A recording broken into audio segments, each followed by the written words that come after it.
Basi kwa maradi kikundi cha kwanza akipita mbele ya Mheshimiwa Rais kiongozwa naye Superintendent Susan Kuria akisaidiwa na Chief Inspector Pamela Simiu, Platoon Commander akiwa Inspector Benson Biwot.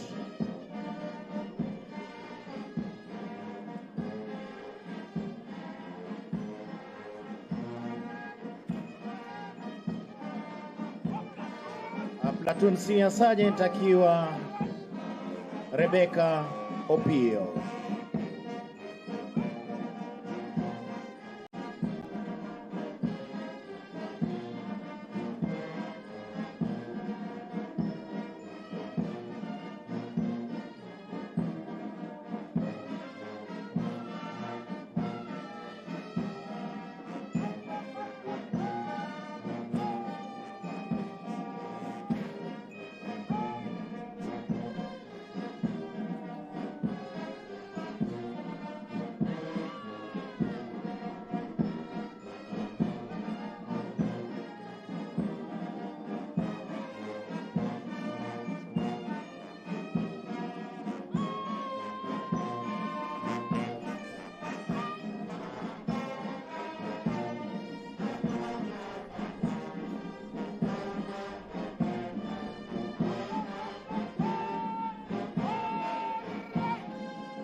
Maridadi kabisa kikipita kikundi cha 6 kiliyochangulia kutoka.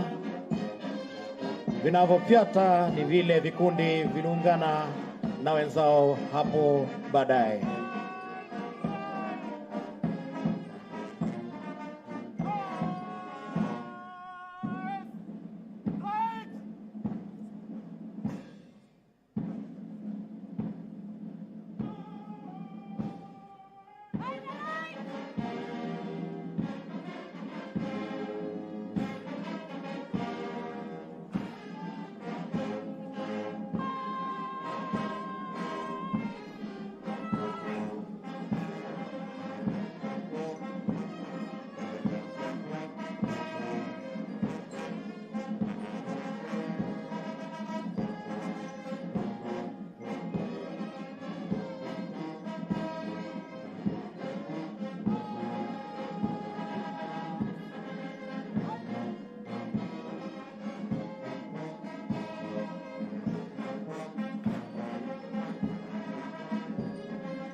maridadi kabisa. Gwaride limebadilika kutoka mwendo wa kinyonga hadi mwendo wa kasi.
Basi kwa maana kabisa kikundi cha kwanza kikipita mbele ya Mheshimiwa Rais.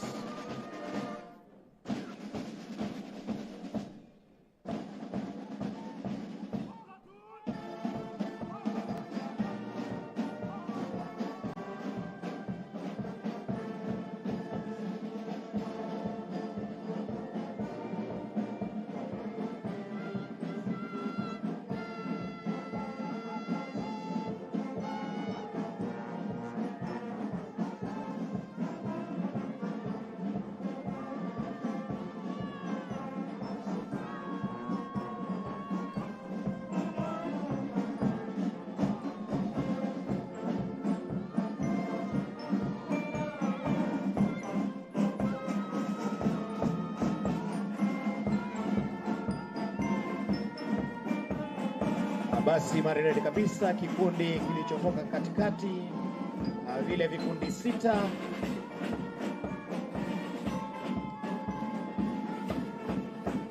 Tunaanza kikundi cha 7.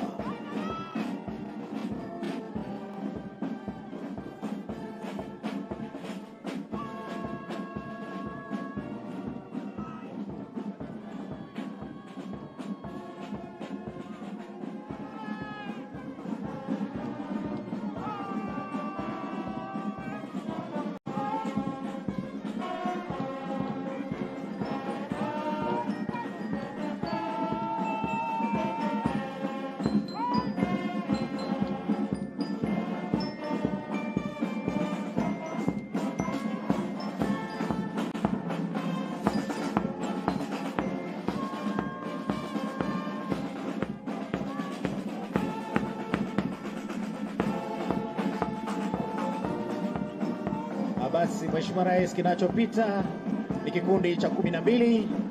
Tunaanza kikundi cha 13.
Basi kwa maridadi kabisa, kikundi cha 24.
Ni wakati wa kiapo cha utii ambako tutaongozwa nao wakuu wa madhehebu yetu.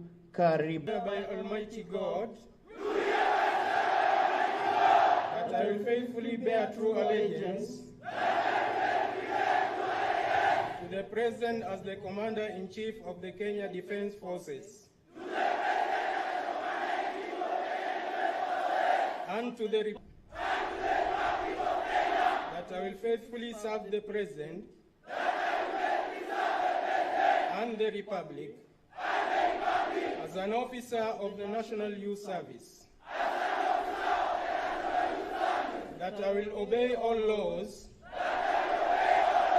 and lawful orders, regulations, directions and instructions concerning the National Youth Service, and I will discharge all the National Youth Service according to the law, without fear, favor, affection, or ill will.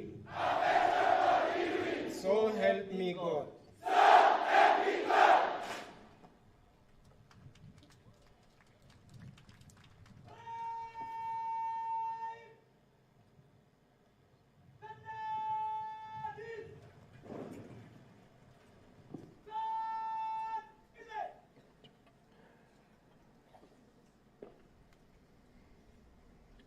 Mheshimiwa, nichukue nafasi hii kumkaribisha mkuu wa chuo hiki Bi Lois Koech apate kufungua kwa hotuba yake fupi, kisha kuendelea na ratiba iliyosalia. Madam Commandant, karibu.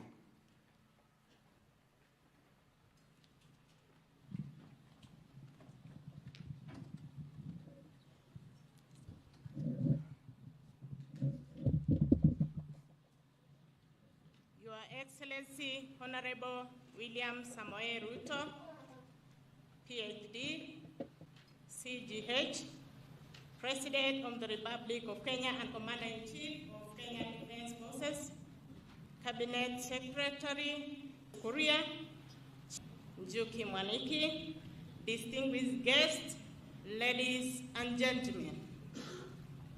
Your Excellency, may I take this opportunity to welcome you to National Youth Service Paramilitary Academy, Gilgil. It is now my humble duty to welcome the Director General, National Youth Service, to make his remarks. DG, sir, please.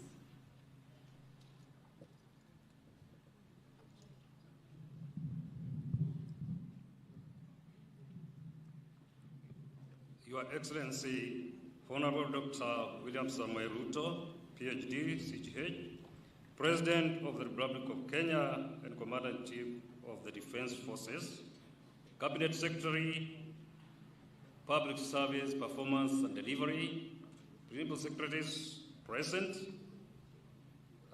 Governor, Nakuru County, Chairman and Vice Council, distinguished guests, Excellency Sir, it gives me immense pleasure to welcome you to National Youth Service.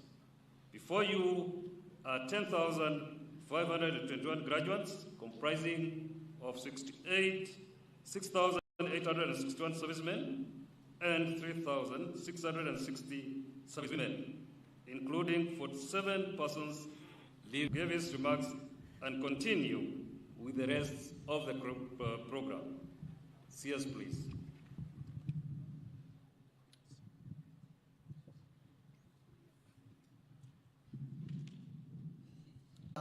Of the Committee for Social Protection, Honorable Alice Nganga, servicemen, servicewomen, ladies and gentlemen, good afternoon. It is my pleasure to invite you, Excellency, as you join us in this very important milestone in the calendar of the National Youth Service. If there is a true embodiment of the bottom-up agenda, it is the National Youth Service. The 10,000 servicemen and women who are graduating today from the paramilitary service training are drawn from all the 1,004 of Kenya and truly the embodiment of the bottom-up economic transformation agenda. Your Excellency, the National Youth Service is based on 4 pillars that we are implementing. And what is in front of you today is pillar number 1 on the paramilitary training and regimentation. Regimentation because in the National Youth Service, we believe that by working together in groups, it builds discipline, the right ethos and values, and also it gives us a chance to instill a sense of patriotism. After here, we will now go to the next steps in that journey of the National Youth Service through the second pillar of national service, where these wonderful young men and women will be deployed to carry out several tasks in assisting our nation building. Our third pillar, Your Excellency, is based on technical and vocational training, where we are already working with the technical and vocational education training institution in further deepening the skill base and the technical base of the graduates who are in front of you today.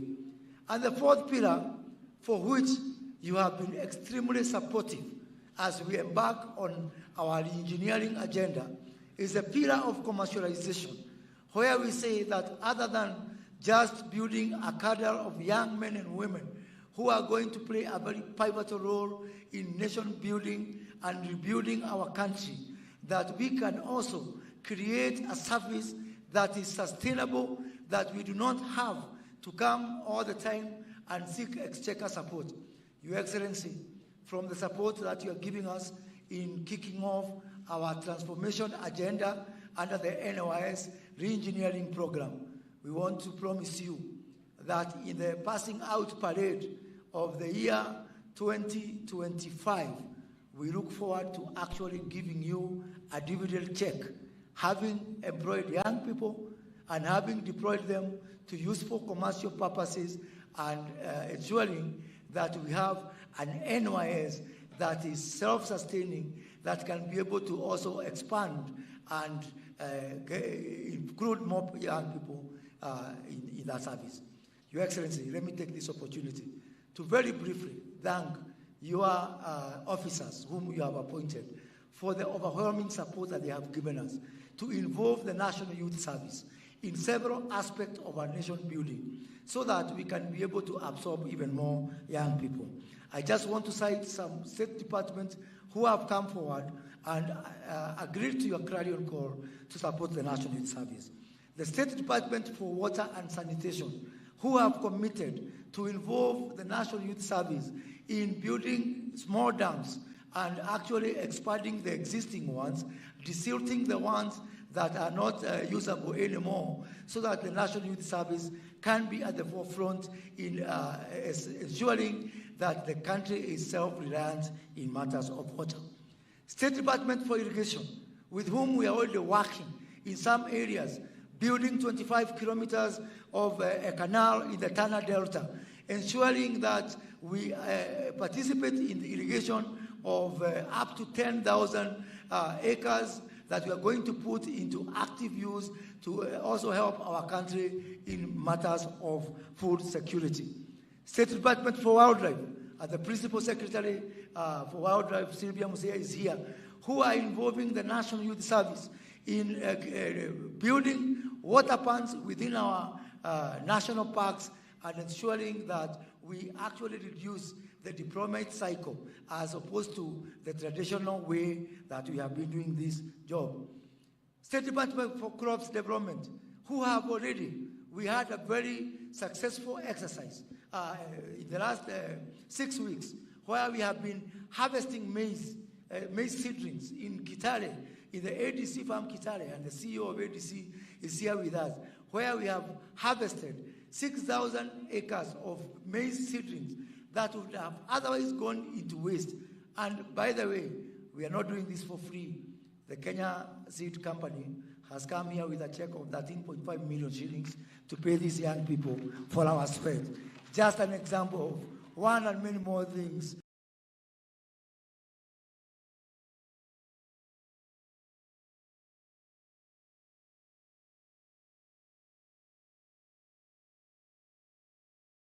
that we are going to do to make the service in building of the dams, and especially in mitigation at this time when we are grappling with the effects of El Nino.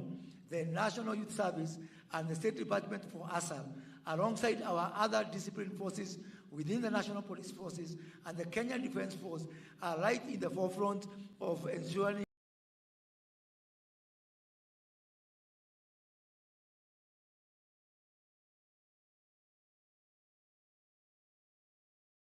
we have got mitigation.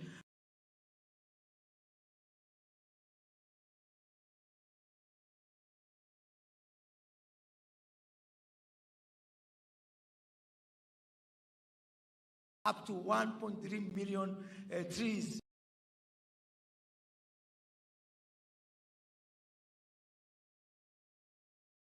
And our ambition is that before the end of this financial year, we are going to plant 200 million trees across the country as we try to also mitigate the effects of the climate change. And again, we are not just doing this as an act of charity. Working with international climate organizations, during the ongoing COP28, we managed to get partnership from the Global Center for Adaptation, from the Africa Finance Corporation, who have agreed to make the National Youth Service a center of excellence in matters of climate adaptation, climate mitigation, and resilience. And more importantly,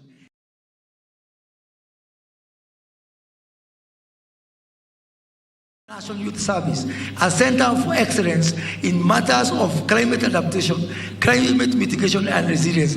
And more importantly, in monetizing the trees that we plant and all the other interventions we make in offsetting carbon credits from those people who are polluting our environment.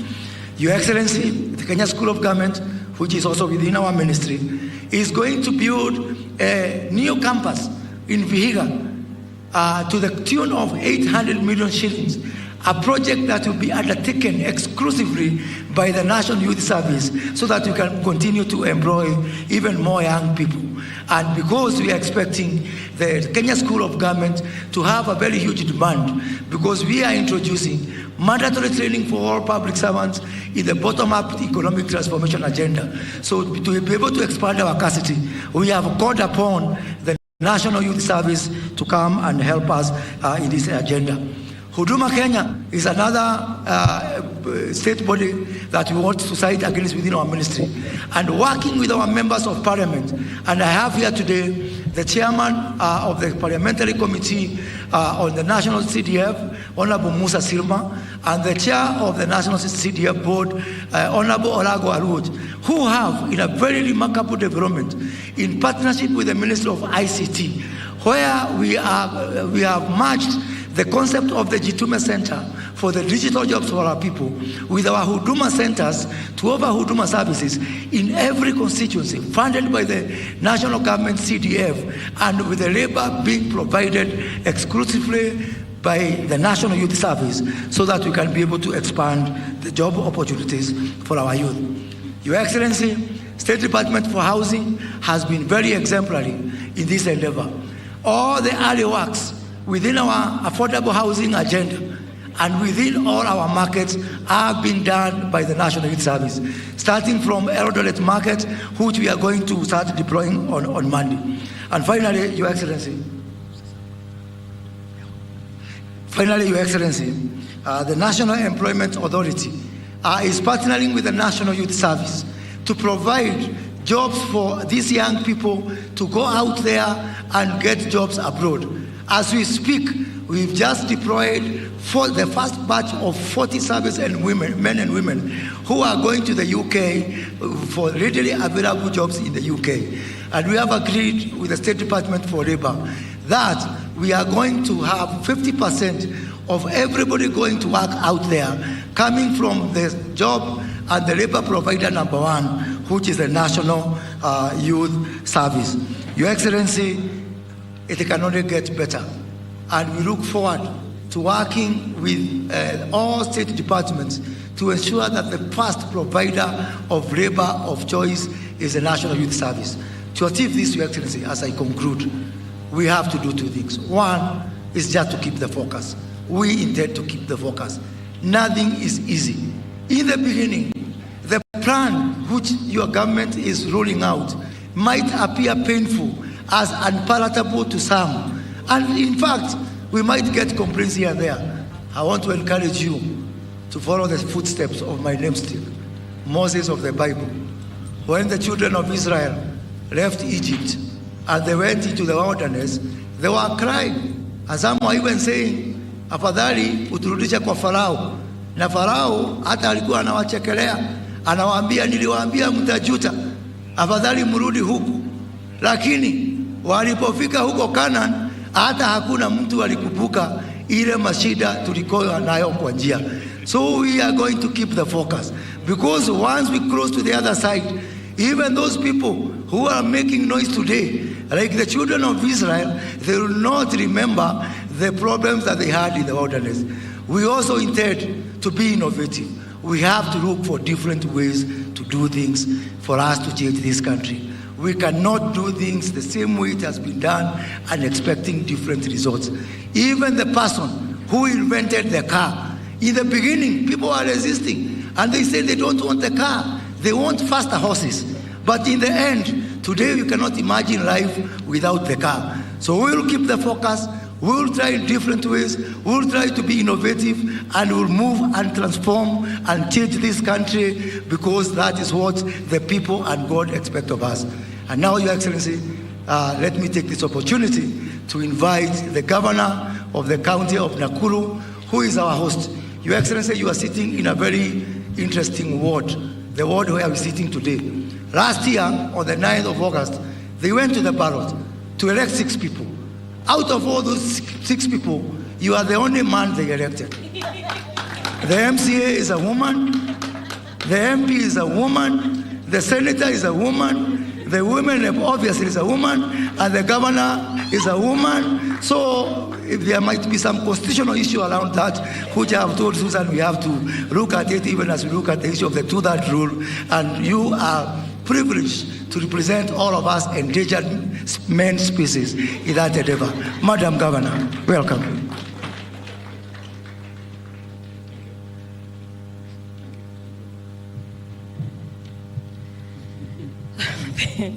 Thank you. Your Excellency, the President of the Republic of Kenya, Honorable Dr. William Samoei Ruto, also the Commander-in-Chief of the Kenya Defense Forces, Honorable Moses Kuria, the Cabinet Secretary, Public Service Performance and Delivery Management, Principal Secretaries present.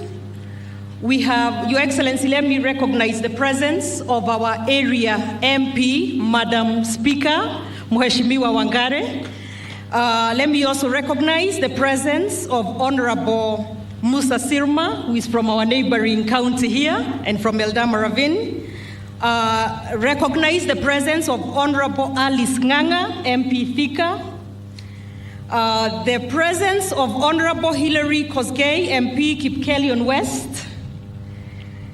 The presence of our Deputy Speaker of the Senate, the Senator of Meru, Mheshimiwa Kathuri Murongi, and the presence, Your Excellency, of our area MCA, Mheshimiwa Rose. And Mheshimiwa Kuria, sisi ndio tuko, wamama.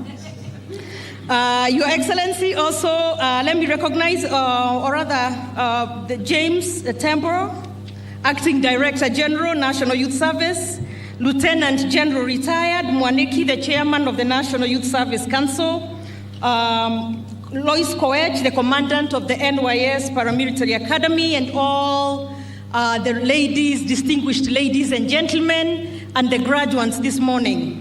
Your Excellency, it is my privilege and distinct honor to welcome you to Nakuru County this morning at the pass-out parade of the National Youth Service recruits here at the NYS Paramilitary Academy in Gilgil, Nakuru County.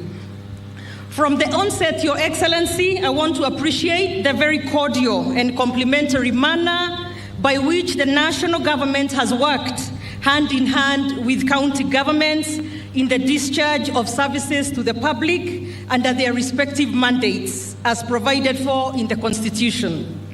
I want to assure you that we as Nakuru County are committed to working closely with your government as we seek to grow our county. Your Excellency, Nakuru County is proud to be the home of the National Youth Service, a critical institution charged with the duty of empowering young people with knowledge, skills, experience, and values that prepare them to exploit their potential, earn a decent livelihood, and apply enterprise for the betterment of Kenya. I hold the conviction that the training recruits undergo for the 6 months that they're here in this school not only prepares them for the highly competitive job market, but it also equips them with technical know-how to survive and thrive in the job market. I note with great level of appreciation, Your Excellency, that the NYS Paramilitary Academy is famed for training recruits in high-level practical vocational skills that are on demand during the implementation of national development projects, especially those aligned to the bottom-up economic transformation agenda, better, such as affordable housing.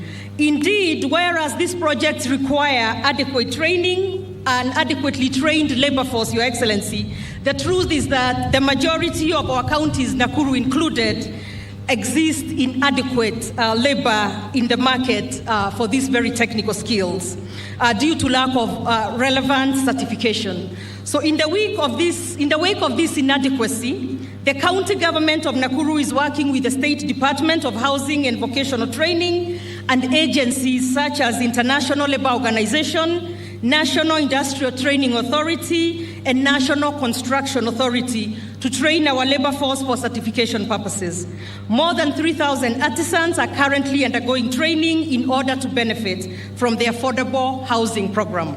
This is an area that my government will readily collaborate with the NYS Paramilitary Academy to train our artisans. A program that twins our vocational training centers with the NYS Paramilitary Academy to not only train but prepare a curriculum that currently meets the needs of job markets that are highly recommended by our government, Your Excellency.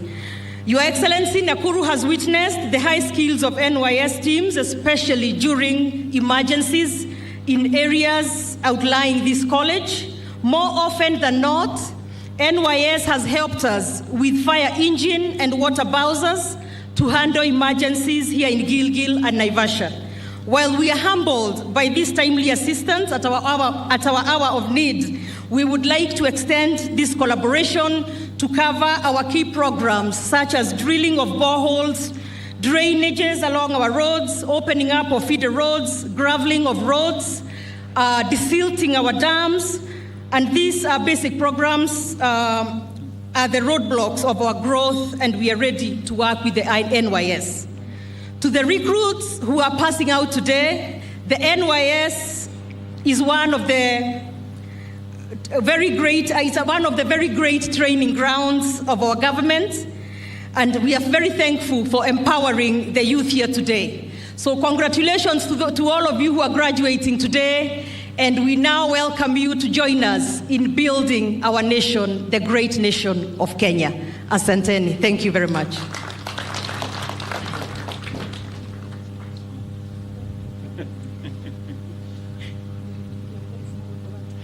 It is now my singular honor, singular duty to invite the President of the Republic of Kenya and the Commander-in-Chief of the Kenya Defense Forces. Karibu, Your Excellency. Thank you. Asante sana, Mheshimiwa. Tafadhali tuketi chini wale mko na viti. Asante sana, Mheshimiwa Gavana wetu wa Nakuru, Mheshimiwa Moses Kuria, Waziri Usika, Principal Secretaries present, the leadership of National Youth Service, wazazi wote waliotembea katika sherehe hii ya muhimu, na graduates, distinguished guests. Kwanza mimi nataka nipongeze wasimamizi wa NYS, mwenyekiti, Director General, na kamati yote na wale officers wote walioshiriki katika mafunzo ya hawa vijana wetu wa Kenya. And I am glad to be here as we celebrate the achievements of our youth in their preparation to serve their nation and mark another important milestone for the National Youth Service community who have made this event possible. An event like this is particularly important because its role in reminding us of the substantial reasons we have as a people of Kenya to be hopeful about the future despite the challenges we face. Old and familiar threats of war, conflict, insecurity, underdevelopment, famine, disease, and crime have been joined and intensified by terrorism, transnational organized crime, pandemics, and climate change. Consequently, states around the world are combating these threats to a great extent, with an increasing number struggling at enormous cost on livelihoods and economic development. Under these conditions, high rates of population growth have not only increased the number of citizens overall, many national populations of developing countries grow younger by the decade. Our continent now has the world's youngest population with a median age of 19, and 25 countries with the youngest median age are in Africa. What this means is that the youth are no longer just an indispensable component of society. They define the basic character of our nations and determine the direction and speed of our journey into the future. Depending on the effectiveness of the measures taken to prepare for the present and future, young people are likely to inherit the problems that bedeviled older generations and struggle under their worsening impact. This is the essence of the two contrary perspectives of Africa's youth phenomenon. On one hand, there are opinions which see in the population explosion the threat of serious instability on account of having too many young people who are unemployed and vulnerable to various socioeconomic, health, security, and climatic shocks. To this school of thought, the young people represent a ticking time bomb, which will explode sooner or later into a myriad of acute socioeconomic and political problems. On the other hand, there are perspectives which see in the youth a stronger capacity for effective harnessing globalization, innovation, and leadership in newer, more positive directions. Contrary to the youth bomb perspective, this standpoint perceives the runaway budding of our population as a singular opportunity to harness a demographic dividend by utilizing the youth as an agent of harmony and stability, frontline actors in combating various threats, drivers of greater productivity and intensified competitiveness. Both perspectives are right. If we carry on with business as usual and neglect the imperative of taking extraordinary measures to transform our economies in order to give millions of young people a better chance to build stronger nations, we will definitely have a serious crisis in our hands.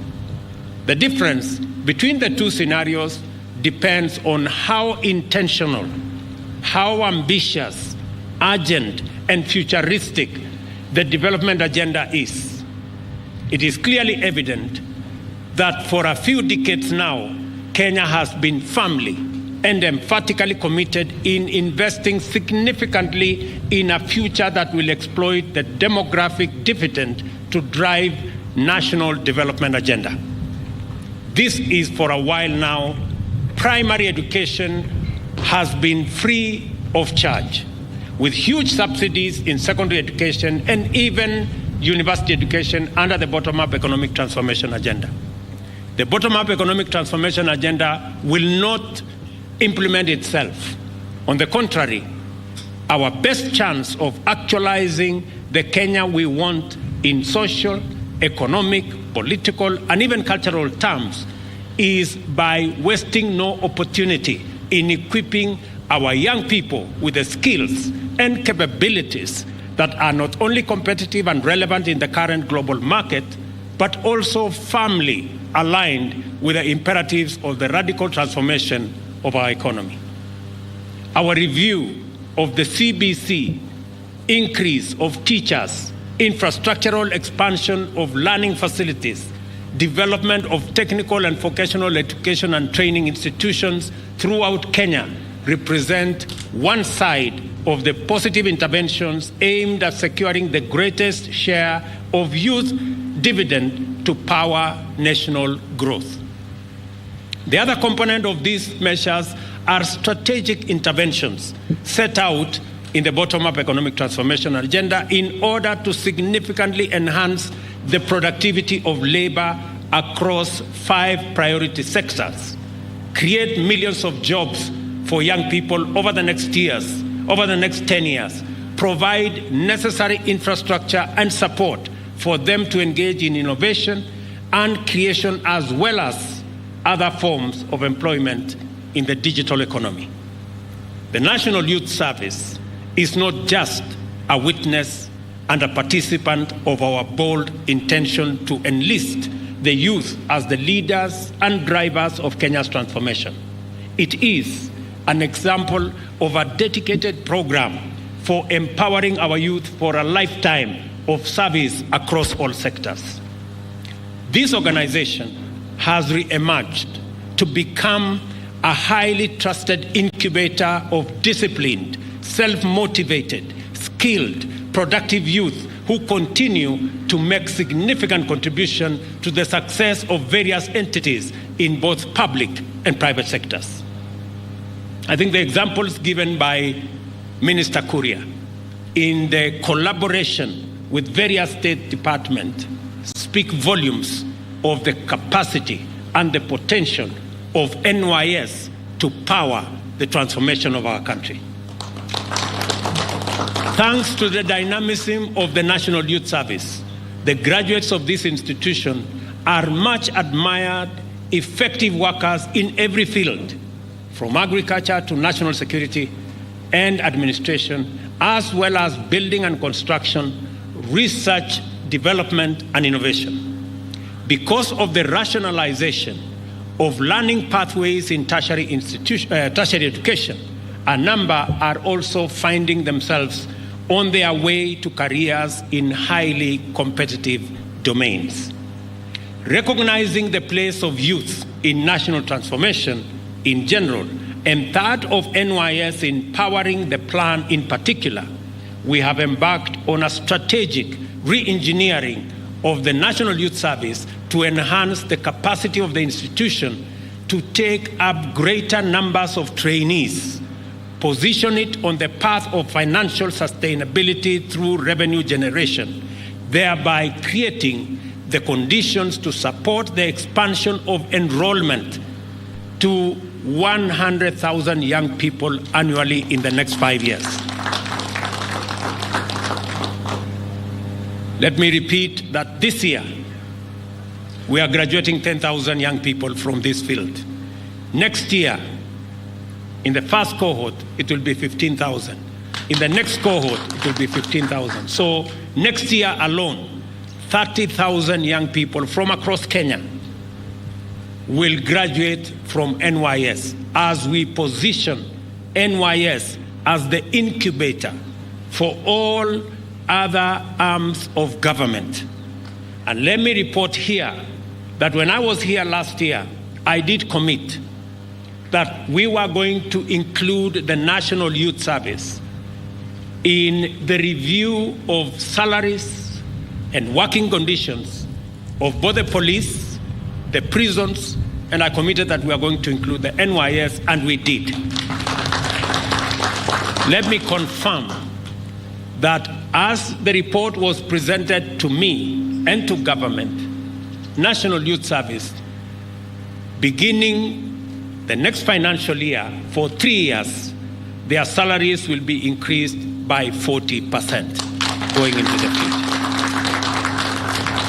Let me also confirm that I have approved the modernization and the re-engineering of National Youth Service so that in February next year, we will have an additional 200 cadets that will be trained to enhance the capacity of National Youth Service, to train more servicemen and women as we use NYS to grow the pool of young people that are job ready, that are ready to take up responsibilities in different sectors. Additionally, another 500 servicemen will be trained to join staff of the National Youth Service, again in the effort to ensure that National Youth Service has the men, has the women to assist NYS train more young people. Vile tutakuwa tunaongeza wale watakuwa wanakuja hapa NYS, na nimesema ya kwamba kuanzia Februari mwaka unaokuja, hawa vijana kutoka Kenya mzima namba yao itaongezeka kuwa 15,000. Enrollment ya mwezi wa 8 mwezi ujao, mwaka ujao itakuwa 15,000 ingine, na polepole kwa miaka 5 tutakuwa na vijana 1,100 kila mwaka watakao shiriki katika mafundisho ya National Youth Service. Vile vile nimesema ya kwamba ili kutumia NYS as an incubator, the National Security Council has decided that going forward, all security recruitment, 80% of all security recruitment will be from the National Youth Service. Wale vijana wote sasa tumeamua kama baraza la usalama katika taifa la Kenya kwamba wale wote watakaoajiriwa kwa jeshi la Kenya, kwa polisi wa Kenya, Kenya Forest Service, Kenya Wildlife Service, asilimia 80, 80% watakuwa hawa vijana ambao wamefuzu kutoka National Youth Service. Vile vile tumekubaliana ya kwamba National Youth Service katika ile harakati ya kupanga vijana watakaoenda kufanya kazi katika nchi ya nje, already we are concluding negotiations with Germany, we are concluding negotiations with Saudi Arabia, we are concluding negotiations with another 8 countries on export of labor. And the National Youth Service is going to be the central organization for pre-deployment training so that Kenyans understand what they need to do when they go out for work as labor that is exported from Kenya. Let me also confirm that as part of the modernization of National Youth Service, which we have agreed will be underway, NYS is going to participate in many fields in making sure that they support civil works, as has been said, in the housing program and in many other programs, in dam desilting and many other programs. NYS is also going to participate meaningfully in growing food around Kenya because they have the capacity to do it and they have done it in a very exemplary way. We are going to enhance and modernize the equipment that NYS have.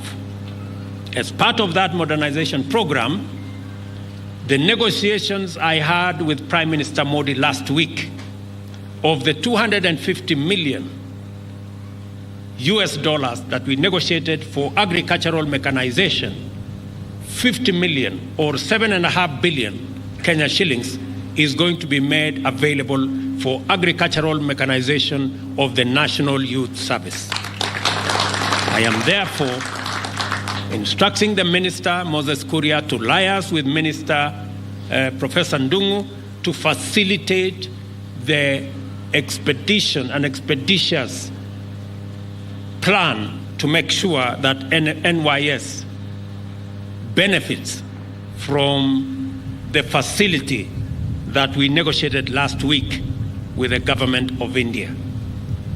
The strategic plan covering 2023-2028 identifies the appropriate business model and governing framework to deliver the ambitious objectives of re-engineering framework that was developed by the National Youth Service leadership in conjunction with a multidisciplinary team of experts led by the University of Nairobi.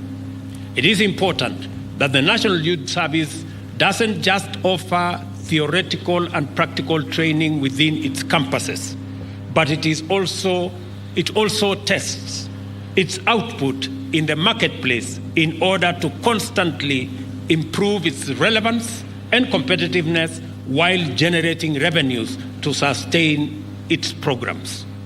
I welcome the suggestion by the Governor of Nakuru to work with the National Youth Service in your TVETs and in your vocational training colleges.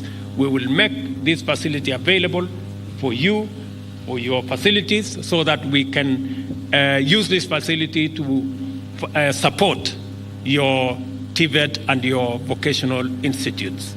Already, the National Youth Service Re-Engineering Blueprint is bearing fruit. The service has already expanded the acreage under food cultivation to support the food and nutrition security component of our agenda, from 1,600 to 2,500 acres already under production.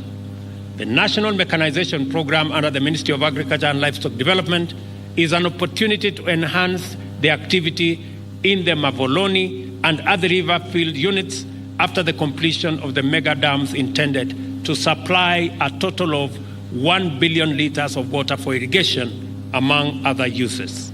And I look forward to looking at that plan, and I look forward to being brief about the development of that plan so that we can support it and actualize what NYS has planned to achieve. Similarly, it is commendable that the infrastructural expansion of NYS itself is relying on its internal skills and capacities. The construction of the Yada field unit will, for instance, use over 80,000 interlocking building blocks in building 6 new classrooms by February 2024. As a result, the Advanced Building School will be able to relocate from this campus to Yatta, thereby creating space for additional recruits, as I said, for the next cycle of recruitment. I congratulate the National Youth Service for completing the development of infrastructure which had remained stalled for many years. Barracks with capacity of 700 people, together with classrooms which accommodate 150 trainees, each have now been completed, and with the fabrication of 10,000 beds by the NYS Engineering Institute, the service will now be able to increase recruitment, as I said, from 10,000 to 15,000 at the next intake as we embark on the journey to ultimately expand capacities of NYS.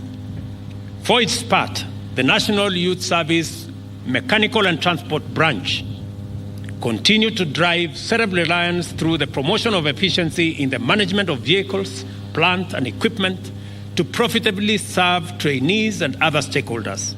For example, trucks and excavators have been leased out to the East African Portland Cement Company to support mining operation, and similar arrangements have been implemented in Machakos, Makueni, Elgeyo Marakwet counties, among others. I take this opportunity to also highlight the outstanding contribution of the service to the National Tree Planting and Landscape Restoration Campaign, by propagating 35 million seedlings in various field units across the country, planting 10 million of these and making the balance of 25 million available for sale to various public and private sector entities. It is commendable that the service has committed the revenues generated from this exercise to the propagation of 3 tons of seeds of assorted species to the tune of 50 million seedlings by June 2024. Elsewhere, the NYS is collaborating with the State Department of Interior to desilt the tributaries of River Nyando and clean canals connected to it in order to prevent flooding during heavy rains. This program has now been extended to Nyakach, where dikes are also under construction with the same objective. Further, the service has now developed a mature and effective collaboration with the National Police Service in crowd control, securing strategic installations, the provision of emergency response services, including at the Integrated Communication Command and Control Center that is now very useful even as we manage the El Nino challenge.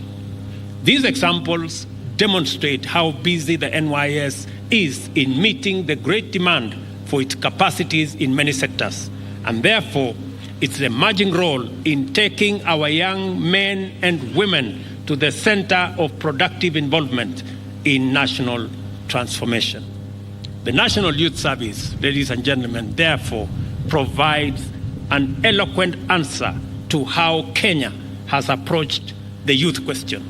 We are systematic, intentional, and determined to succeed in equipping our nation's young people with capabilities and capacities to contribute effectively to the radical socio-economic transformation of our country by developing their knowledge, skills, talents, and abilities to make sure that not only is every single Kenyan youth productive, but that they are competitive enough to hold their own anywhere in the world. Every day, through consistent investment, robust strategy, and deliberate implementation, we bring the nation closer to the abundant fruits of our young and youth dividend. With our youth, our investment in the future is secure, and our capacity to confront the daunting challenges of today and tomorrow is strong. The National Youth Service is therefore an iconic institution whose entire identity represents the power of our national values in action, the promise of reimagining Kenya's nationhood irrevocably anchored in our national values and our capacity to face a complicated and uncertain future with a lot of confidence. This graduation ceremony is therefore a milestone in NYS's journey to mobilize young Kenyan men and women to make their full contribution to the transformation of our economy, and a compelling demonstration of the Kenya's limitless promise when youth are equipped to lead the way into the future. I congratulate the National Youth Service community in its entirety for this achievement, and especially the tutors and parents who have engaged the trainees directly and continuously, motivating and supporting them to stay the course and do their best. I also commend and congratulate the graduates for completing their courses and taking a major step in getting ready to make Kenya a shining example of youth-driven transformation. I wish you great success, young people, and God's abundant blessings in the journey ahead as you proceed to forge a winning path for yourselves, your families, your communities, and our great nation, Kenya. Nawatakia baraka za Mungu katika safari yenu mkikamilisha hapa. Sasa mtaenda katika National Youth Service itself, na tunataka mafunzo mliopata hapa, na pale mbele mtapata training katika sehemu mbalimbali, katika vitengo mbalimbali. ujuzi wa aina nyingi. Sote tutashirikiana pamoja na nyinyi. Asanteni sana na Mungu awabariki. God bless you. Thank you very much.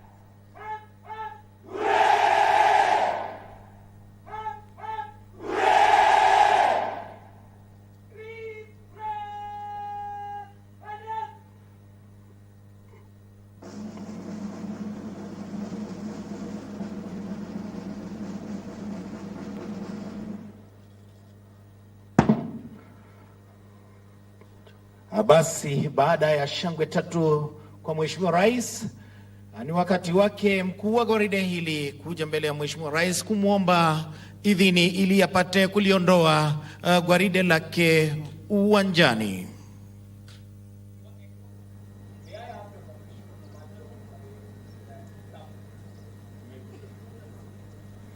Basi mshapata idhini kutoka kwa Mheshimiwa Rais ili apate kuondoa gwaride lake uwanjani.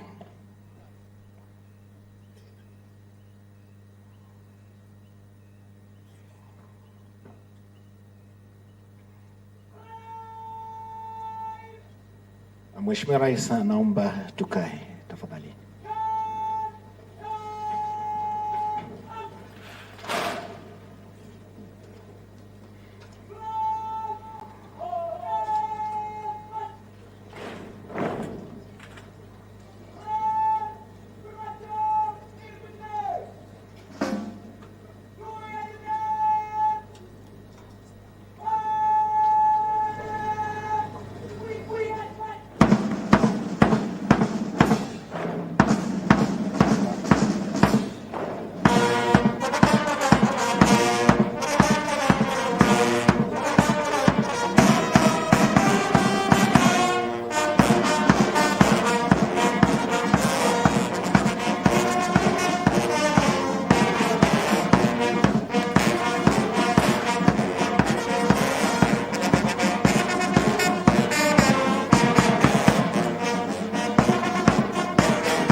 Mheshimiwa Rais, wakiwa wamejiunga katika makundi ya battalion.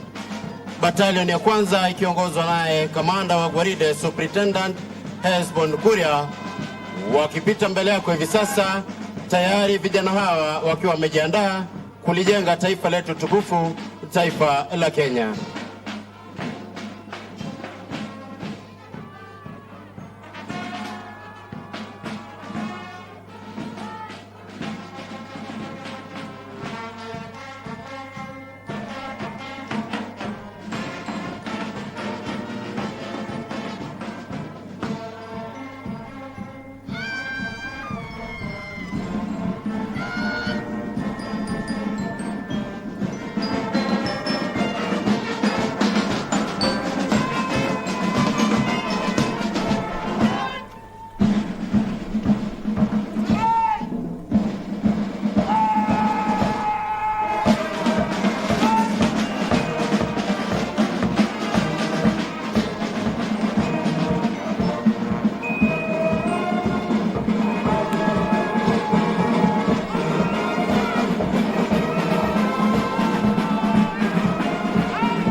Mheshimiwa Rais, inayopita mbele yako hivi sasa ni battalion ya 6.